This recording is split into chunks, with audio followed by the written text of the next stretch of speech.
ず。 No, bro, you don't understand. It's simple. You gotta install it in the grip release till it clicks, and then a little past if you have an extension, right? And then you can, you have to make, and then as you're walking the dog, you say, "Whoa," and then you gotta, and then, hey.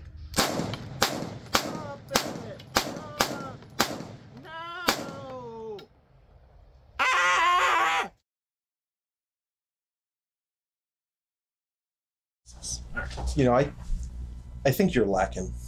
Me? Don't you know that if you're not, listen, you can't be printing with your Glock and doing all this like stupid stuff. You can't be driving a truck and telling people that you're, you know, you supported the amendment. The sheep doggy dog. You gotta be a gray man. Yeah. Because nobody should know, right? And then what happens if, you know, what happens if you're alone and you're walking your dog and, like, you know, somebody comes up and they're like, "That's a really nice Dolce and Gabbana sunglasses." And I like your shit. I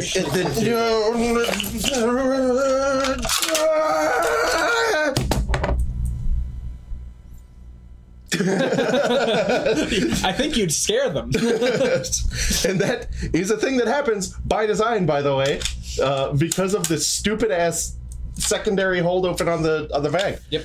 Here it is, guys. God, the name is embarrassing. It's the B&T BWC9, and what do you think that stands for? Because we can, and evidently they couldn't. Evidently, they probably should have Googled the. Okay, yeah, whatever. Yeah. Probably they shouldn't have actually. Yeah, no. I like it better this way. Yeah, I like it better this way too. So this is, you know, this gun, of course. I'm masquerading, by the way, as the B&T consumer. Right. The gray man B&T consumer. Yeah. They'll never expect the guy wearing the merce to. Yeah. This gun sort of dates its lineage back to two things.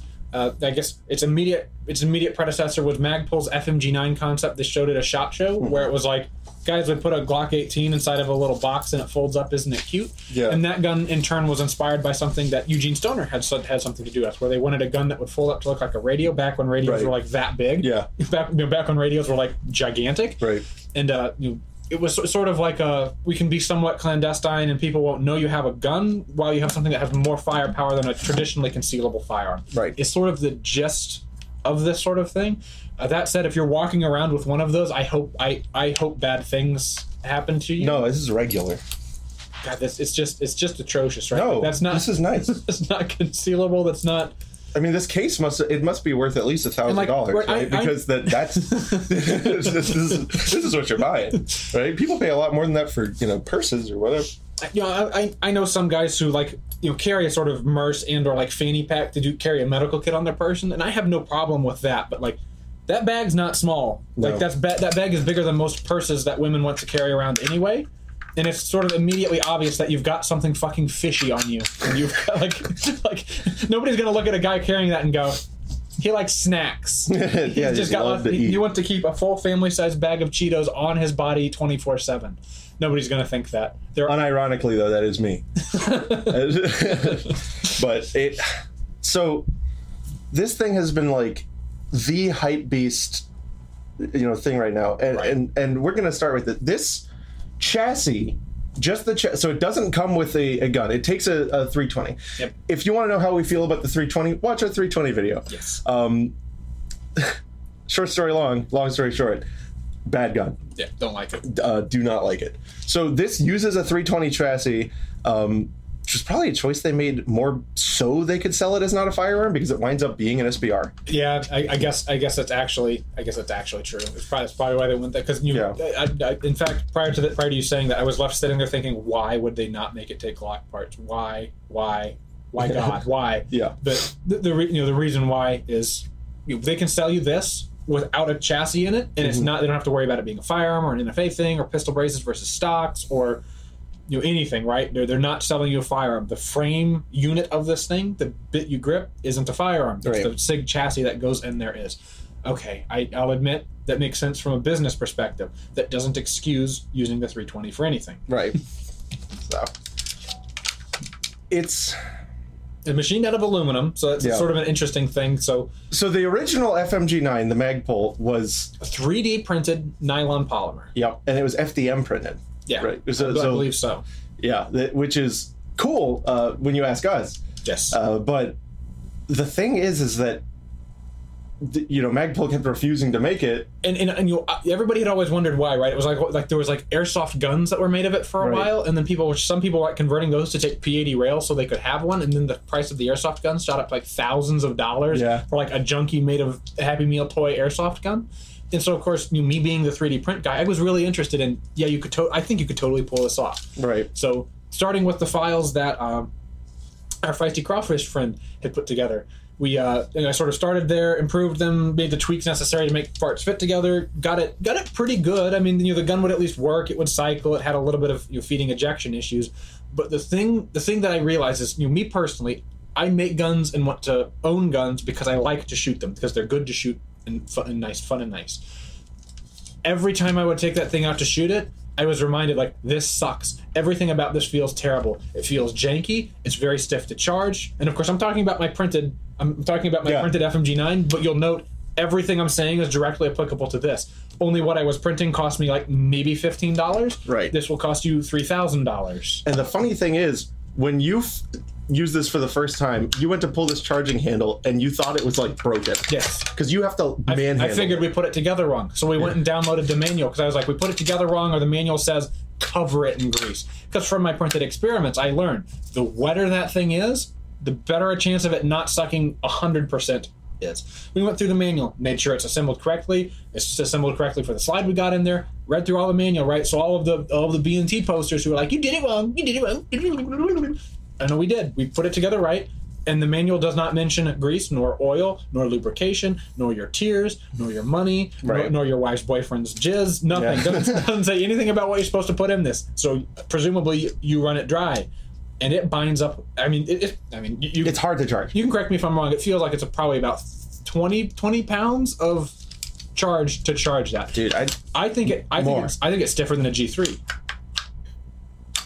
It feels like you're opening the G3 the whole time. Yes. That's what it feels like. It's really fucking bad. You have to, like, if the only way to use this would be to, like, just grab it like that. And look at the size of that pin. You're going to break that little piece of aluminum off. Right. It's going to get broken off if you use this the only way that it can be used. And, like, they put a little nubbin on the other side here so that once you have this folded out, you can give it the old pincher. Still, it doesn't help. It doesn't help. Oh, my God. Yeah. So I guess, how about this? I've unlocked Set Me Ls without them having the camming charging handle. It's easier than that. Wait, you mean Set Me Cs? Set Me Ls. Set Me Ls are always easy. I mean, without the charging handle being... Oh, right. Yeah. With no front end. Yeah. So it's like 20 plus pounds. If, like, you potentially even, like, when this thing binds up, it feels like you're yanking a good 40 pounds to get it to unbind. It's really... I think you're being generous. It's really bad. It's really bad. The other thing... so it comes with the aim-point acro, and they really fascinatingly do this funny thing with the pick rail, where they, like, I'm not going to actually fault that. It's kind of cool where it's a dual-spec acro pick rail thing. Yeah. It's interesting. I do think there's probably most things you can mount on it won't work. Yes. Of course, then you have to deal with this dipshit fucking charging. Oh, that's my favorite thing. The carry handle, right? So this whole thing is machined from aluminum, which that's actually dumb, right? People will be thinking, oh, stupid. Like, I'm sure they're going to sell it as it's high quality aircraft grade. It's better. Yeah. If this thing was all nylon, it would be better. It would be better. But we'll get to why they couldn't have done that in a second. Right. Well, and one of the reasons why the nylon, why they couldn't, and also why it would be better because it'd seal a little more. Right. So they machined everything, including this carry handle, right? And you're like, oh, there's your backup iron sights, right? Nothing. There's nothing. It's a trough. And but here's the thing. They machined this. The iron sights were in here for free. Right. They were in the aluminum for free. But that would have been a tool change. They're not doing that. So they just went, on their machining equipment that I'm sure has automatic tool changes. It's like 30-second cycle time per gun. Yeah. No, they're not doing that. They're not doing that. You. No. Suck their dicks. $3,000. Yeah. Give us a cash because we can. This is one of those apps that's just like, ooh, remember the old I'm Rich app? Yeah. And then there was a bunch of fake ones? Yeah. Which there should be fake ones of this because... So... let's talk about the design of this thing first. I guess I do want to mention just on that point real quick. I did try shooting just down the gutter of that. It doesn't. No. And I'm sure B&T is going to say it's like a gutter snipe, fast target acquisition. No, it's not. It's not good. No, because your face is right next to it. It's not working. It's not working. Yeah. So you saw the way to unfold it. You depress this slightly and flick it, and it does unfold, right? Yep. But then getting it back together is a nightmare. Yeah. So there's this thing which they call the grip release or whatever it is. Magazine grip release. And the reason that is because the way the 320 chassis works, you can't fold this out of the way if the mag's all the way inserted. So the only purpose that has is to keep the mag not falling completely out of the gun. So there's a button here to start to fold it, and then you have to kind of like slightly bojangle it past that release. Yep. Then you pull up on the cheek piece, which is not a stupid design, and then you have to bojangle the mag a little more, and so it's just kind of like a very polite little complicated way you have to do this. But then look at the absolute size of that. I mean, and this is something I realized with the printed one, right? Once that's folded up, this is significantly larger in overall form factor than if you just put a stock. And of course, B&T even offers one, right? B&T offers a stock on a pistol. And that's a much more compact. And if you're going to carry it in the bag anyway, guess what? It's more concealable, right? It's lighter weight. It's just as easy to. I mean, it's just as comfortable or whatever, useful to shoot. I'm sure, right? And then the B&T posters will be in the comments going, "Well, we did it because we can. It's the name because we can." So, and here's just another really stupid design flaw, right? So, like, I understand having the secondary click. That should have been a compliant detent on the inside with no out. Do you know how that works on the FMG9? Oh. Because the Glock mags have the catch in a different position, whenever this folds up with the FMG9, the mag has to go forward. So on the FMG9, whenever this is folded, the mag needs to go further in. Right. Because it's only meant to be used with 20 or 30 round Glock mags. So its mag has to go further in. Now, a big part of the reason I bet you they designed this so it can't do that with the 320s is, A, it gets behind the trigger. Right. That's a regular good design. You pull the trigger and would decock your striker as you're folding your mag out. So that's one reason they didn't do it. And, the other one is, if that weren't the case and your mag was allowed to over travel, SIGs have these cool thing where the mag will then hit the ejector because the ejector's like an over travel stop. Right. So crunch, bend your ejector out of shape and your gun stops working. Awesome. Meanwhile, the Glock completely avoids that by nature of not being designed poorly. And the Glock magazine, of course, then in the FMG9 over travels that way. So when it folds out, the catch catches it coming back.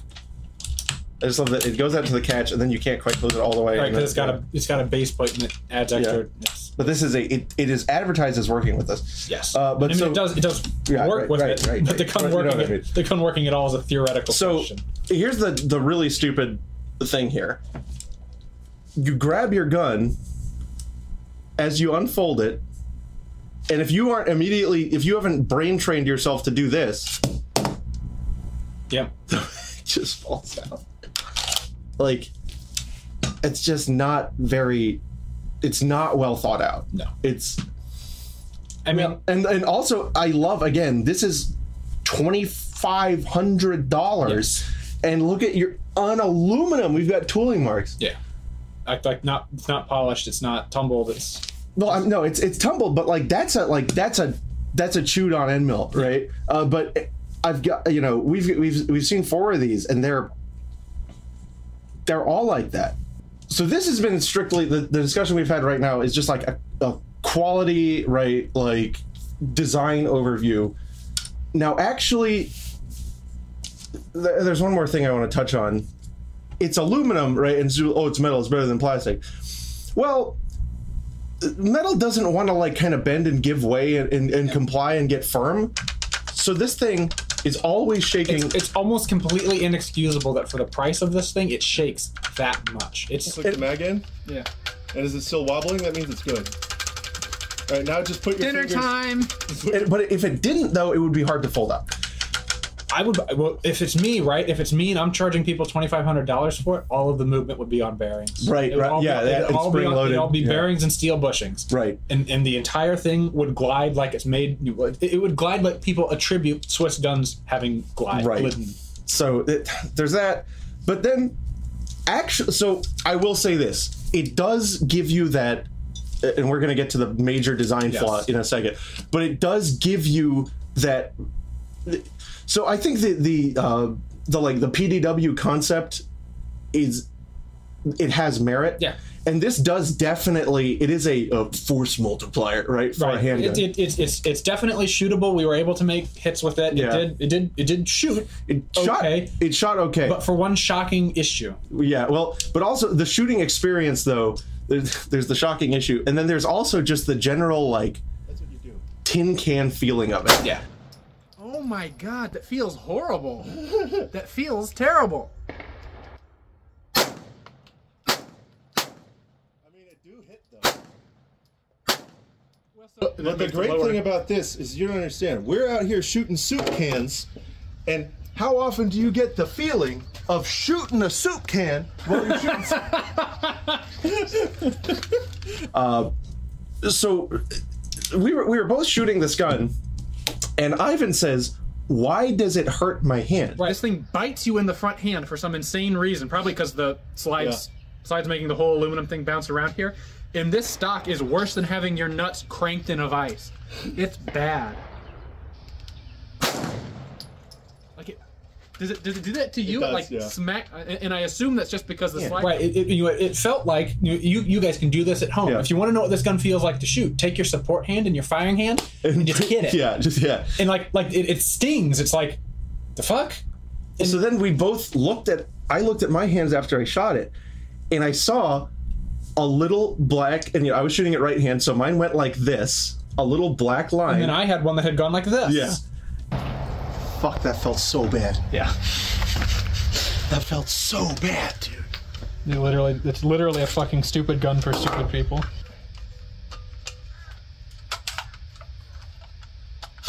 And the amount this gun encourages you to put your fucking paw in front of the shit tube, it's just outstanding. I hate this shit. Oh, I know what it is. What? It's the pressure. Oh! It's gas fucking escape. It's gas making it go. Oh, look! Bro, Dude, you got the same tattoo as me! that shit is fuck. Let's interlace our Yeah, fingers. we got matching homie tattoos from the BOT. And we go, oh my god. And so to kind of show you, I'm going to take the hat off of this thing. Now, the more astute among you will realize right away what's going on. Yes. Where does your hand go when you're holding this gun? In front of the muzzle. And I mean, so here's the thing. In the manual, it says that you can use full-size SIG 320 slides, or you can use compacts that are even shorter than this. And to use the compact, by the way, you have to put on a little solution. To use shorter slides, they give you these little plastic spacers. Yeah. Which is fucking okay. Like you couldn't include the separate machine part. Right. No. Not for. I mean, then it would be like $3,500. By the way, I've left the tag on mine. It's not for fashion statements because I'm selling this shit the moment that we're done with this.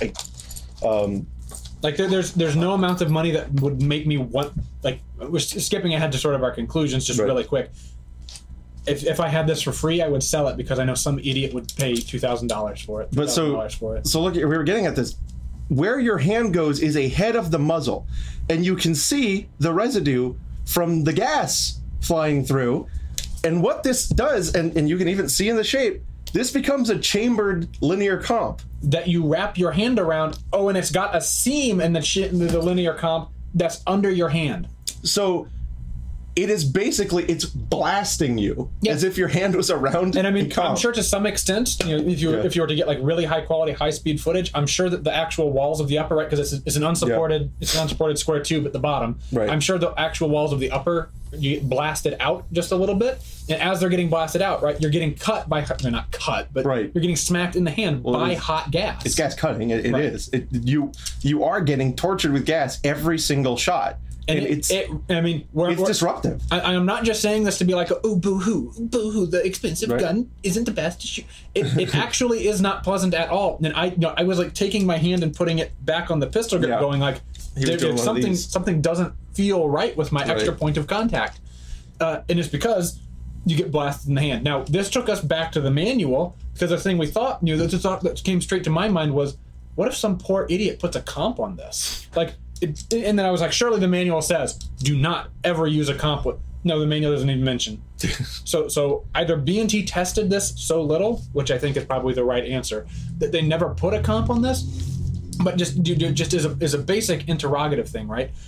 If you put a comp on this, I mean, I'm not willing to put a comp on this, because I bet you it damages the upper. I bet you it's capable then of damaging the upper. If, that gas that's mostly directed forwards smacks you in the hand as hard as it does, if that gas is jetted out to the sides, I think it would blow out the sides of the aluminum. I bet it's. I mean, at the very least, right? There's, especially with the compact, that gas is going to be hot enough that it's going to it's going to be, there's going to be enough plasmatic mass in that little fireball that it's going to start degrading. It'll start abrading the upper, right? It'll become abrasive to the inside of the upper, and eventually you'll just get holes cut through it, maybe with enough rounds. Right. But it's shockingly not good.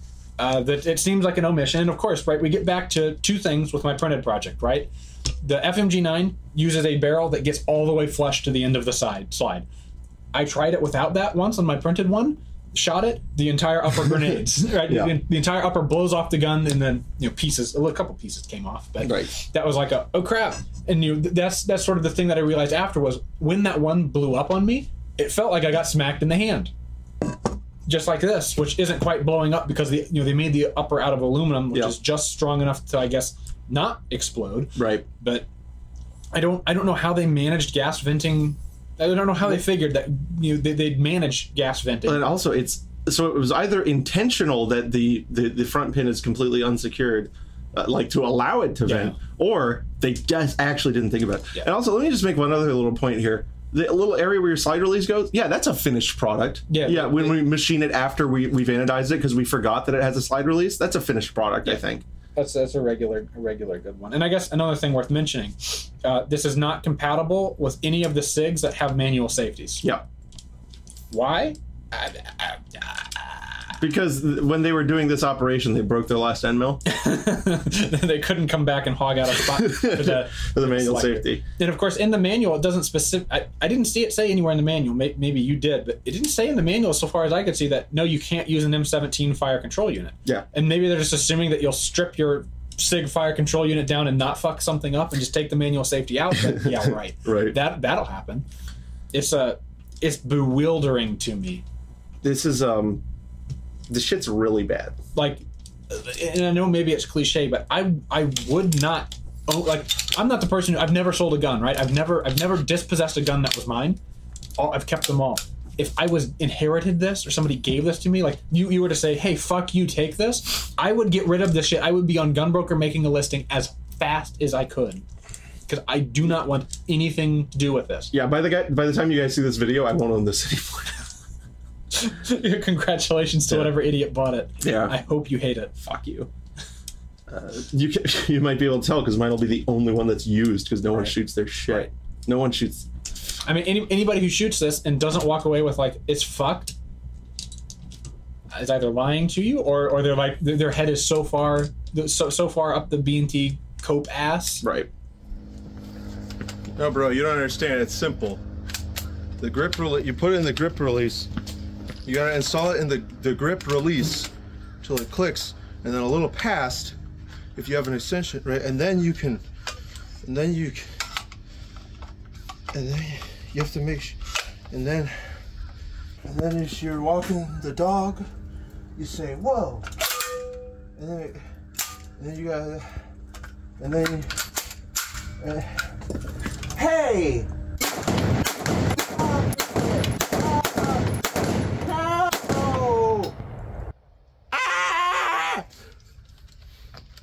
and then it doesn't go back. It's whatever. It stays unfolded. You gotta do that because it's simple. But be it Brugger Thomas says, don't fold a loaded one. Is bad. And then yeah, because you can't. Oh, you wanted me to leave it? No, I don't really care. You got a fucking. It's a loaded mousetrap contraption. There you go. Oh my god. Did you click the mag in? Yeah. And is it still wobbling? That means it's good.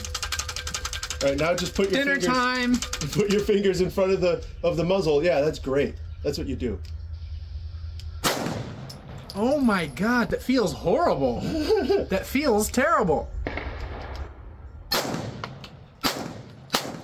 I mean, it do hit though. Well, so how about this? It's easy to shoot, but you know what this reminds me of? It has to, right? It reminds me of my 3011. Yeah. This thing bites you in the front hand for some insane reason, probably because the slides making the whole aluminum thing bounce around here.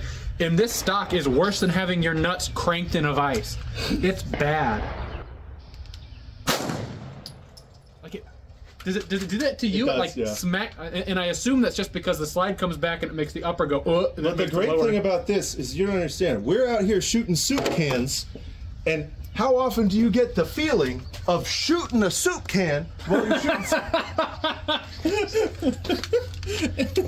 It's only 2,500 motherfucks. And you provide the gun. Yeah, just no gun. I hate it. It's So anyway, really bad. that's the BWC9-320. I wouldn't take it for $5. It's a bad chassis with a bad gun in it. Now, you guys, if you go and beat up the Patreon really good and hard, You smack it. and convince in the comments Matt to buy another one, we'll put a comp on it. All right, yeah, no. We'll put the biggest, nastiest comp on the shortest little slide that we can possibly find, and we'll shoot the thing until we like fuck it up really good. And then we'll try to send it back to And, the. yeah, and that'll be the fun is we'll try and see if B&T will fix it. I bet they'll be like, no, you're not supposed to shoot it. Did you use FMJ or hollow points? And we're like, what the fuck does that matter? Did you use the bullet tip? Did your bullets cost more than $1 a round? Yeah, you can't use those.